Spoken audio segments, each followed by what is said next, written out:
இந்த முஹர்ரம் மாதம் ஹிஜ்ரத் என்பதை அடிப்படையாக வைத்துத்தான் இஸ்லாமிய வருடம் ஈரா கணக்கெடுக்கப்படுகிறது என்பதை நாம் எல்லாம் அறிந்து வைத்திருக்கிறோம். ரசூலுல்லாஹி ஸல்லல்லாஹு அலைஹி வஸல்லம் அவர்கள் இந்த உலகத்திலே பிறக்கிற நேரத்தில் அரபுகளுக்கு மத்தியில் பலவிதமான ஈராக்கள் இருந்தன, ஆண்டு மானங்கள் இருந்தன.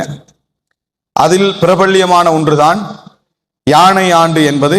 ரசூலுல்லாஹி ஸல்லல்லாஹு அலைஹி வஸல்லம் அவர்கள் வாழ்ந்த அந்த மக்கா சமுதாயத்திலே மிக பிரபல்யமான ஒன்றாக இந்த ஆமுல் ஃபீல் என்று அழைக்கப்படக்கூடிய யானை ஆண்டு என்பது இருந்தது. அதிலே இருந்துதான் காலங்களை அவர்கள் அளந்து கொண்டிருந்தார்கள். அதாவது 2வது யானை ஆண்டு, 3வது யானை ஆண்டு. ரசூலுல்லாஹி ஸல்லல்லாஹு அலைஹி வஸல்லம் அவர்கள் அதாவது 40 வயதில் தனது நபித்துவத்தை அடைகிறார்கள் அப்படி என்று சொன்னால், அது யானை ஆண்டுல நீங்க பார்த்தீங்கன்னு சொன்னா 40 வருடம்.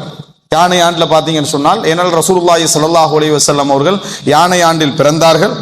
ரசூலுல்லாஹி ஸல்லல்லாஹு அலைஹி வஸல்லம் அவர்களுக்கு 40 வயதிலே நபித்துவம் கிடைக்கிறது அப்படி என்று சொன்னால், யானை ஆண்டு 40 வருடம் அப்படி என்ற அந்த கணக்கை நாங்கள் பார்க்கிறோம்.